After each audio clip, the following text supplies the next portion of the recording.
ಎಲ್ರಿಗೂ ನಮಸ್ತೆ. Welcome to the Ashri Kari home. ಇನ್ನೇನು ಶ್ರೀನಿಕಾಗೂ ಸ್ಕೂಲ್ ಓಪನ್ ಆಯಿತು, ದಸರಾ ವೆಕೇಷನ್ ಮುಗಿದು. ಅದಕ್ಕೆ ಎಲ್ಲಿಗಾರು ಕರ್ಕೊಂಡು ಹೋಗೋಣ ಅಂಥೇಳಿ ನಾವು ಹೊರಟಿದ್ದೆ ಶಿವಮೊಗ್ಗಕ್ಕೆ. ಅವಳಿಗೂ ಸ್ವಲ್ಪ ಡ್ರೆಸ್ಸು ಏನೋ ತಗೊಳ್ಳೋದಿತ್ತು. ಅವಳಿಗೆ ಶಿವಮೊಗ್ಗ ಅಂದರೆ ಫುಲ್ಲು ಖುಷಿ, ಏಕೆಂದರೆ ಮಾಲಲ್ಲಿ ಫನ್ ಝೋನಲ್ಲಿ ಆಟ ಆಡೋದೇ ಅವಳಿಗೊಂದು ಖುಷಿ. ಇನ್ನೇನು ಶಿವಮೊಗ್ಗ ಹೋಗೋಣ ಅಂತ ಹೊರಟ್ವಿ.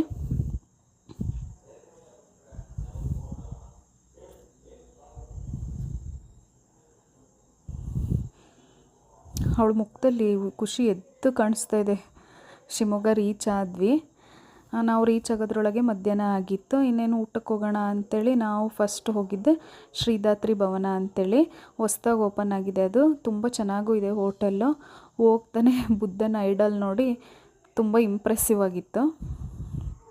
ಇಲ್ಲಿ ಫ್ಯಾಮಿಲಿಗೆ ಅಂತಲೇ ಸಪ್ರೇಟ್ ಹಾಲ್ ಕೂಡ ಮಾಡಿದ್ದಾರೆ.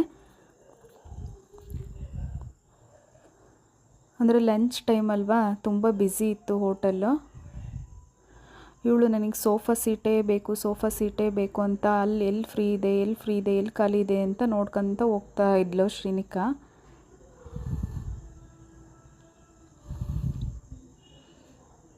ಕೊನೆಗೂ ಅವಳಿಗೆ ಸೋಫಾ ಸೀಟ್ ಸಿಗಲಿಲ್ಲ.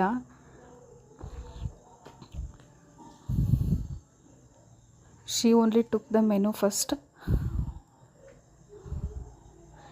ಅವಳಿಗೆ ಓದಕ್ಕೆ ಬರಲ್ಲ, ಪಿಕ್ಚರ್ ನೋಡಿ ಹೇಳ್ತಾಳೆ ಇದು ಬೇಕು ಅದು ಬೇಕು ಅಂತ. ತಿನ್ನೋದು ಮಾತ್ರ ಅಷ್ಟಕ್ಕಷ್ಟೇ, ತೋರಿಸೋದೆಲ್ಲ ತೋರಿಸ್ತಾಳೆ. ಸೂಪ್ ಕುಡಿತೀನಿ ಅಂತ ಸೂಪ್ ಆರ್ಡ್ರ್ ಮಾಡ್ಕೊಂಡ್ಲು.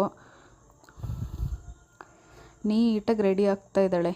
ಇನ್ನೇನು ನಮ್ಮ ಮೆನು ಬರುತ್ತೆ, ಬಟ್ಟೆ ಗಲೀಜು ಮಾಡ್ಕೊಬಾರ್ದು ಅಂತ. ಎಷ್ಟು ನೀಟಾಗಿ ಸೂಪ್ ಕುಡಿತೈತೆ ನೋಡ್ರಿ ಅದು. ನಮ್ಮ ಮೆನು ಬಂತು, ಊಟ ಮುಗಿಸ್ಕೋಬೇಕು ಇನ್ನೇನು. ನೂಡಲ್ಸ್ ಆರ್ಡ್ರ್ ಮಾಡ್ಕೊಂಡಿದ್ದಾಳೆ. ನೂಡಲ್ಸ್ ತಿನ್ನೋಕ್ಕಂತೂ ಬರಲ್ಲ ಅವಳಿಗೆ, ಟ್ರೈ ಮಾಡ್ತಾವಳೆ. ಊಟ ಅಂತೂ ತುಂಬ ಚೆನ್ನಾಗಿತ್ತು. ಏನು ಆರ್ಡ್ರ್ ಮಾಡ್ಕೊಂಡ್ರು ಕೊನೆಗೆ ಚೆನ್ನಾಗಿ ತಿನ್ನೋದು ಮೊಸರನ್ನ ಒಂದೇ ಅವಳು. ಇಲ್ಲಿ ನನಗೆ ಇಷ್ಟ ಆಗಿದ್ದೇನು ಅಂದರೆ ನಮ್ಮ ಕರ್ನಾಟಕದ ಹೆರಿಟೇಜ್ನೆಲ್ಲ ರೆಪ್ರೆಸೆಂಟ್ ಮಾಡೋದನ್ನೆಲ್ಲ ಹಾಕಿದ್ದಾರೆ. ಭರತನಾಟ್ಯ, ಕಂಬಳ, ಹಳ್ಳಿ ಜೀವನ, ಮೇನ್ ಥಿಂಗ್ ಇಷ್ಟ ಆಗಿದ್ದಿದ್ದು. ಹಂಪಿ, ಊಟ, ಹೋಟೆಲ್ ನೀಟ್ನೆಸ್ಸು ಎಲ್ಲದೂ ಕೂಡ ನಮಗೆ ತುಂಬ ಇಷ್ಟ ಆಯಿತು. ಕೊನೆಗೊಂದು ಫೋಟೋ ತೆಗೆದೆ ಅವಳದು. ಅಲ್ಲಿಂದ ಸೀದಾ ಹೊರಟ್ವಿ ಮಾಲಿಗೆ. ಈ ಫಾಸ್ಟಾಗಿ ಓಡ್ತಾ ಇರೋ ಪ್ರಪಂಚದಲ್ಲಿ ದುಡಿಮೆ, ದುಡ್ಡು ಅದಕ್ಕೆಲ್ಲ ಇಂಪಾರ್ಟೆನ್ಸ್ ಕೊಡೋದ್ರ ಕಡೆ ಗಮನ ಕೊಟ್ಟು ನಮ್ಮವ್ರಿಗೆ ನಾವು ಟೈಮ್ ಕೊಡೋದನ್ನೇ ಮರ್ತಿರ್ತೀವಿ. ಕೊನೆಗೊಂದು ಸಲ ಫೀಲ್ ಆಗುತ್ತೆ, ನಮ್ಮವ್ರಿಗೆ ನಾವು ಟೈಮ್ ಕೊಡಲಿಲ್ಲ ಅಂತ. ಸೊ ಅದಕ್ಕೆ ಅವರಿಗೂ ಟೈಮ್ ಕೊಟ್ಟು ಅವ್ರ ಖುಷಿಯಲ್ಲಿ ನಮ್ಮ ಖುಷಿನೂ ಕಾಣೋದೇ ಇಂಪಾರ್ಟೆಂಟು ಇವತ್ತಿನ ಪ್ರಪಂಚದಲ್ಲಿ.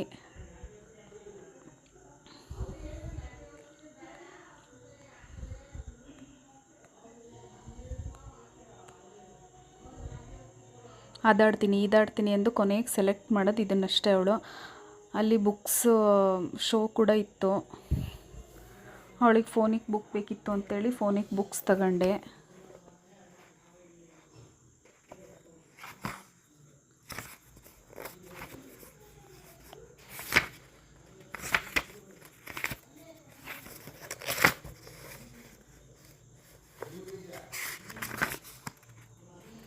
ಖುಷಿಯಾಗಿ ಆಡ್ತಾ ಇದ್ದಾಳೆ. ತುಂಬ ಖುಷಿ ಅವಳಿಗೆ ಈ ಬಾಲ್ ಆಟ ಆಡೋದು ಅಂದರೆ. ಏನೋ ಮಕ್ಕಳು ಖುಷಿಯಾಗಿ ಆಟ ಆಡೋದನ್ನು ಚೆಂದ ನಮಗೂ ನೋಡೋದಕ್ಕೆ ಒಂಥರ ಚೆಂದ ಅದು.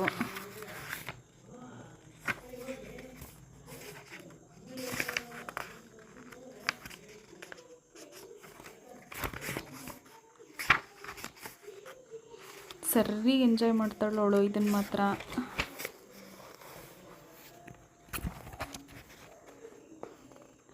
ಯಾರೂ ಹಿಂದೆ ಬೀಳದಂತೆಯೂ ಮರೆತು ಹೋಗದಂತೆಯೂ ನೋಡಿಕೊಳ್ಳುವುದೇ ಕುಟುಂಬ.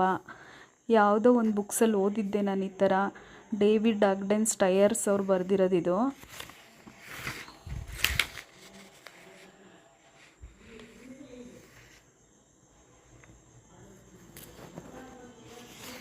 ಅಲ್ಲಿಂದ ಅವಳಿಗೆ ಶಾಪಿಂಗ್ ಮಾಡೋಣ ಅಂಥೇಳಿ ಹೊರಟ್ವಿ. ನೆಕ್ಸ್ಟ್ ಕೆಳಗಡೆ BRಗೆ ಬಂದು ಅವಳು ಏನೋ ಕೇಕು ಸ್ಲೈಸ್ ಕೇಕ್ ಆರ್ಡ್ರ್ ಮಾಡ್ಕೊಂಡು ತಿನ್ಲು. ನೆಕ್ಸ್ಟ್ ಪಾಪಿನ್ಸಿಗೆ ಬಂದ್ವಿ ಅವಳಿಗೆ ಶಾಪಿಂಗ್ ಮಾಡೋಣ ಅಂಥೇಳಿ. ತುಂಬ ಚೆನ್ನಾಗಿದೆ ಇದು ಪಾಪಿನ್ಸ್ ಶಾಪು. ಯಾರು ಶಿವಮೊಗ್ಗದಲ್ಲಿದ್ದರೆ ಚಿಕ್ಕ ಮಕ್ಳಿಗೆ ಬಟ್ಟೆ ತೊಗೋಬೇಕು ಅಂದರೆ ಒಂದ್ಸಲ ವಿಸಿಟ್ ಮಾಡಿರಿ. ನಾವು ಇವಳಿಗೆ ನ್ಯೂ ಬಾರ್ನ್ ಥಿಂಗ್ಸು ಅಂದರೆ ಇವಳು ಹುಟ್ಟಿದಾಗಿಂದನೂ ನಾವು ಅಲ್ಲೇ ಶಾಪ್ ಮಾಡೋದು. ಸ್ಪೆಷಲ್ ವೆಕೇಷನ್ಸ್ ಏನಾದರೂ ಇದ್ದರೆ ನಾವು ಅಲ್ಲಿ ಶಾಪ್ ಮಾಡ್ತೀವಿ. ತುಂಬ ಚೆನ್ನಾಗೂ ತೋರಿಸ್ತಾರೆ ಅವರು. ಅಂದರೆ ಎಷ್ಟು ಕೇಳ್ತೀವೋ ಅಷ್ಟು ತೋರಿಸ್ತಾರೆ, ಬೇಜಾರು ಮಾಡ್ಕೊಳಲ್ಲ. ತುಂಬ ಅಫೋರ್ಡಬಲ್ಲಾಗೂ ಇದೆ. ಒಂದೊಂದೇ ಹಾಕಿ ಹಾಕಿ ಟ್ರೈ ಮಾಡ್ತಾ ಇದ್ದಾಳೆ, ಯಾಕೆ ಚೆನ್ನಾಗಿ ಕಾಣಿಸುತ್ತೆ ನೋಡೋಣ ಅಂಥೇಳಿ. ಇದಕ್ಕಂಡ್ಲು, ಇದಂತೂ ಅವಳಿಗೆ ತುಂಬ ಇಷ್ಟ ಆಯಿತು. ಆ ಖುಷಿಗೇ ಅವಳಂಗೆ ಸುತ್ತಾಡ್ತಾ ಇರೋದು. ಇದನ್ನು ನೋಡ್ತೀನಿ ಅಂತ ಇದನ್ನು ಹಾಕ್ಕೊಂಡ್ಲು. ಮುಗೀತು ಶಾಪಿಂಗು. ಅಲ್ಲಿಂದ ಸೀದಾ ವಿಧಾತ್ರಿ ಭವನ ಬಂದು ಒಂದು ಟೀ ಕುಡಿದು ನಮ್ಮ ಡೇ ಎಂಡ್ ಮಾಡಿದ್ವಿ.